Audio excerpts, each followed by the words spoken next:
বাংলাদেশের মানুষ স্বাধীনতা পরবর্তী সময় থেকেই আওয়ামী দুঃশাসনে এবং নির্যাতনে মানুষের যে ভোগান্তি হয়েছিল সেই ভোগান্তিগুলো মানুষ আরেকবার ফিরিয়ে আনতে চায় না। শেখ হাসিনা ভেবেছিল সেও তার বাবার মতো এ সকল কর্মকাণ্ড করে হত্যাযজ্ঞ চালিয়ে সে বেঁচে যাবে। শেখ হাসিনার মৃত্যুদণ্ডের রায় আসার পরে যে রাজনীতি দিয়ে যদি আমি কথা বলি, আজকে যেটি সবচেয়ে বেশি আলোচনা ছিল তাকে বাংলাদেশ তার রায় কার্যকরটা নিয়ে, তাকে ভারত থেকে ফিরিয়ে আনা যাবে কিনা বা ফিরিয়ে আনা হবে কিনা এটি নিয়ে সরকারের নানা ধরনের আমরা দেখেছি। কিন্তু যারা আন্তর্জাতিক সম্পর্ক বিশেষজ্ঞ তারা যেটি বলছেন যে ভারতের রাজনৈতিক সদিচ্ছা ছাড়া আসলে শেখ হাসিনাকে বাংলাদেশে ফিরিয়ে আনার তেমন কোনো সুযোগ নাই। যদি তাই হয় আসলে তাহলে এই রায়টি ঘোষণার পরে আসলে বাস্তব কোনো পরিস্থিতি পরিবর্তন হলো কি তাকে যদি ফিরিয়ে আনা না যায়? বাস্তব পরিস্থিতি যে পরিবর্তনটা 5ই আগস্ট ঘটেছে, এই দেশের মানুষের যে জন আকাঙ্ক্ষা ছিল, যে জন আকাঙ্ক্ষার ভিত্তিতে পরিবর্তন করেছিল, সেই পরিবর্তনটা ধীরে ধীরে আরও ম্যাচিউর হচ্ছে, সেই পরিবর্তনটা ধীরে ধীরে আরও স্থির হচ্ছে।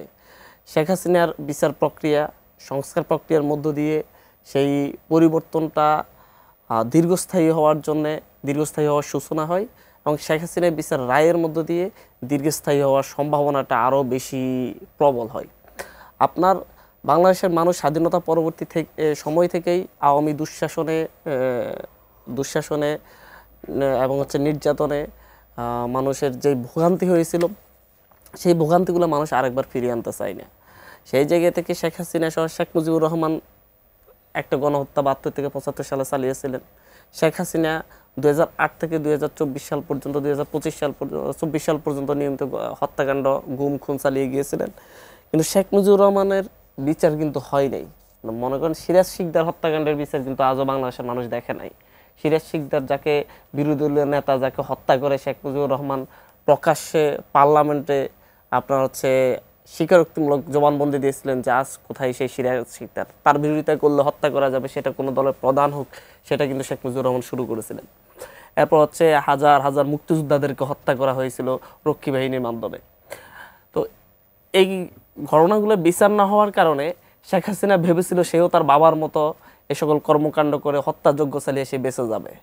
সে এই কারণে কাউকে কোনো তোয়াক্কা করতো না, শহীদ জিয়াকেও তোয়াক্কা করতো না, বেগম জিয়াকেও তোয়াক্কা করতো না, আজে বাজে কথা বলতো এবং মানুষকে হত্যা করে এসে একটা রাক্ষসের হাসি হাসতো। শাপলা চত্বরে মানুষকে হত্যা করে বলতেছে তারা তো গায়ে রং মেখে শুয়েছিল, যারা গুম করে খুন করে বলা হচ্ছে যে তারা প্রেমজনিত কারণে প্রেম করে পালিয়ে গিয়েছে। এই ধরনের অহরহ ঘটনা আমরা দেখেছি। তো তার পরবর্তী সময়ে এদেশের মানুষ প্রমাণ করেছে যে তারা কখনো স্বৈরাচার ফ্যাসিবাদকে মেনে নেয় নাই, সামনেও মেনে নেবে না। শেখ হাসিনাকে পালাতে বাধ্য করেছে, ক্ষমতাচ্যুত করেছে, গণবিপ্লব হয়েছে। তার পরবর্তী সময়ে শেখ হাসিনা এটা জন আকাঙ্ক্ষার বিরুদ্ধে গিয়ে শেখ হাসিনা এটাকে অস্বীকার করার চেষ্টা করেছে, বিদেশি ষড়যন্ত্র বলার চেষ্টা করেছে। কিন্তু এই দেশে এটা 1971 সাল না, কিংবা 72 থেকে 75 সাল না, এটা প্রত্যেকটি ঘটনার সুচারু প্রমাণ রয়েছে। হত্যাকাণ্ডের নির্দেশের প্রমাণ রয়েছে, হত্যাকাণ্ড সংঘটিত হওয়ার প্রমাণ রয়েছে, ভিডিও রয়েছে, অডিও ক্লিপ রয়েছে।